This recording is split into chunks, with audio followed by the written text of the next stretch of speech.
Today on Project Eclipse, we're going to be getting the axle nuts torqued down and we're going to be bleeding the front and rear brake calipers. This is Limitless Videos. Let's get after it. Already got the axles installed with the washers and the nuts. I'll post a YouTube short in the near future about tips for getting the axles installed, but for this video, I really just want to focus on the technique that I use for getting the axle nuts torqued down, so let's get into it. So if you have OEM wheels like I do, or if you have ones that have the ability to take the center cap out, that's the first thing you're going to want to do before you get the wheel mounted. So let's go ahead and do that and get this mounted.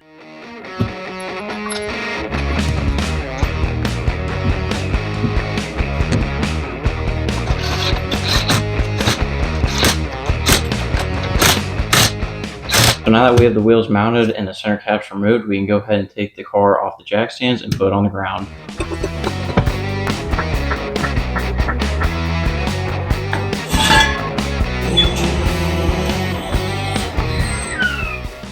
Now that the car is on the ground, we're going to go ahead and take the wheel chocks from the back of the wheels while we were jacking it, and we're going to put them up front. So the OEM torque specs for the axle nuts are 145 to 188 foot-pounds. I'm going to go somewhere in the middle with 160 foot-pounds.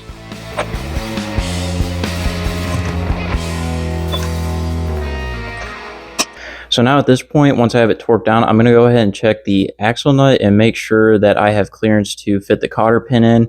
At this point, I don't have enough clearance to fit the cotter pin in. I only went to 160 foot-pounds, so that gives me a little bit of room to rotate this a little bit more until I get clearance for that cotter pin. So I went up to 175 foot-pounds to get the clearance I needed for the cotter pin, which is still well within OEM torque specs, so we're good to go.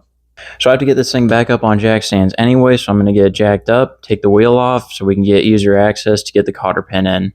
So I didn't have an OEM cotter pin on hand, so I just went out to Harbor Freight and I got their heavy duty extra long cotter pins, and I figured these would be well suited for the job.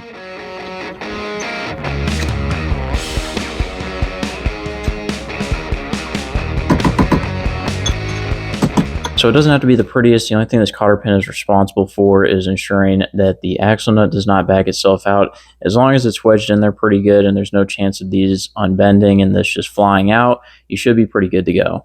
Alright, so with the front of the car jacked up, now all we have to do is get the back of the car jacked up, and then we can access all 4 brake calipers.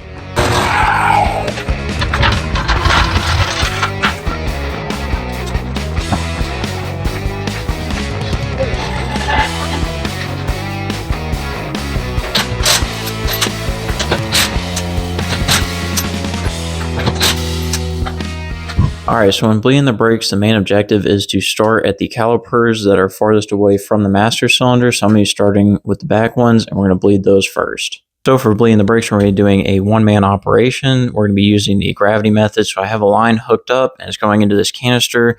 There's a hose on the inside of this, and all we're going to do is just crack the line and push the brake pedal until we don't see any bubbles coming through this line.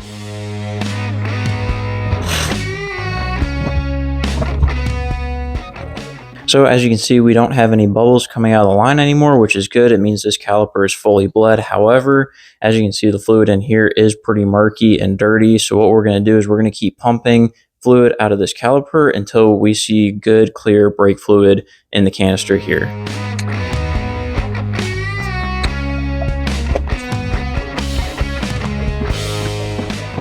So the fluid in the canister is still a little bit murky, but throughout the whole line here, it is good and clean brake fluid. So we're going to continue this method for the other 3 brake calipers. And just keep in mind, while you're doing this, don't forget to check the reservoir and make sure it stays full, because once you run out of fluid, that's when you start getting air that's going to enter back in your line again. So just keep an eye on the reservoir while you're doing this. With the axle nuts installed and all the brake calipers bled, that's going to do it for this video. I hope these general maintenance tasks I'm tackling on the car are helping you guys out. There's still plenty of stuff left to do, but we're one step closer to dropping the gas tank and getting Project Eclipse running this year. This was Limitless Videos. I'll see you in the next one.